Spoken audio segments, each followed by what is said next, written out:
You know, I once said the first Nobody movie from 2021 was kind of like grabbing a cheeseburger. Nothing extravagant, nothing groundbreaking, and definitely not high-concept cinema. But it was straightforward, self-aware, and entertaining. It got in, did its thing, and wrapped up before wearing out its welcome. Kind of like spending an evening with Tatiana. Short, sweet, and unexpectedly satisfying. So, keeping up the food metaphor, I'd call Nobody 2.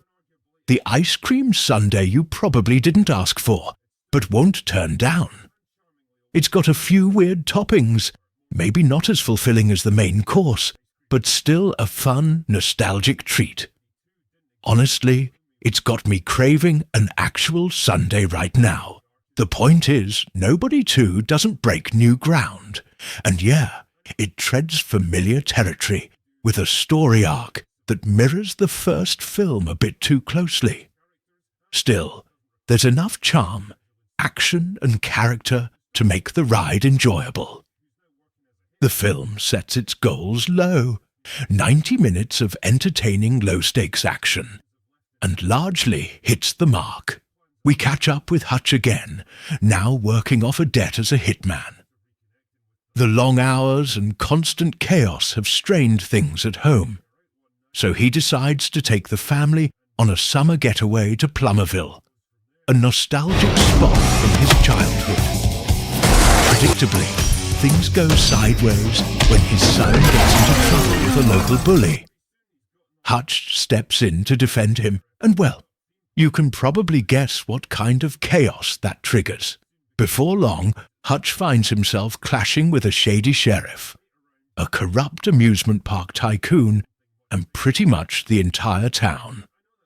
But as things unravel, it becomes clear there's more to this place than just bad apples with badges. Something much bigger and more dangerous is bubbling under the surface. Look, that's about all the plot there is.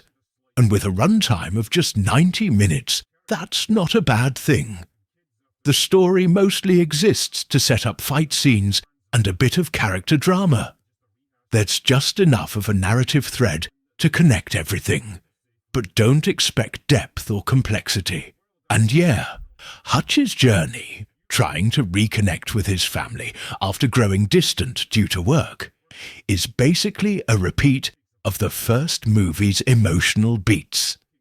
It feels a little safe, like the filmmakers were hesitant to stray from the formula that worked the first time. They had plenty of goodwill coming off the original, so it would have been nice to see them take a few more creative risks. There are clear nods to the first film too, like a familiar scene where Hutch takes a brutal beating and still refuses to go down. This time it's a mechanical bull instead of a bus, and while it doesn't hit quite as hard, it's still fun in its own right. Bob Odenkirk is still carrying the film, delivering the same likable, unlikely action hero performance that made the original so appealing. And seriously, that heart attack he had clearly hadn't slowed him down. He throws himself into the action with full intensity. The choreography is solid, and he's still backed up well by Connie Nielsen, who somehow hasn't aged a day in the last 15 years. Honestly, how is she 60? Either great genes or some kind of deal with the universe. One thing that always stands out in these films is that Hutch's wife is actually supportive, understanding the pressure he's under and trying to help, rather than constantly criticizing him or nagging. It's a refreshing dynamic you don't often see in modern action films, and it adds a bit of warmth that goes a long way. But not everything hits the mark. I have no idea what Sharon Stone was aiming for with her villain performance. There's overacting, and then there's whatever that was. Imagine winning the lottery, inheriting a castle, and dating Sydney Sweeney all in the same day, then trying to explain your mood to someone.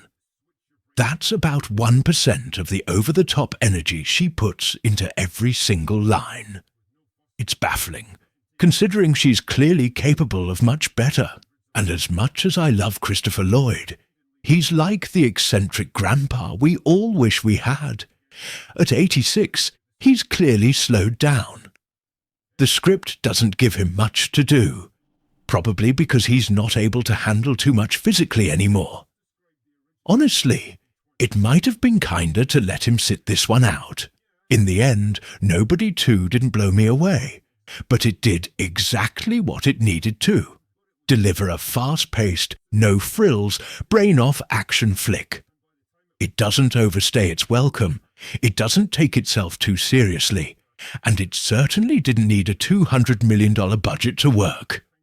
The door's left open for another sequel, and you know what? I'd be fine with one more go-around. Why not?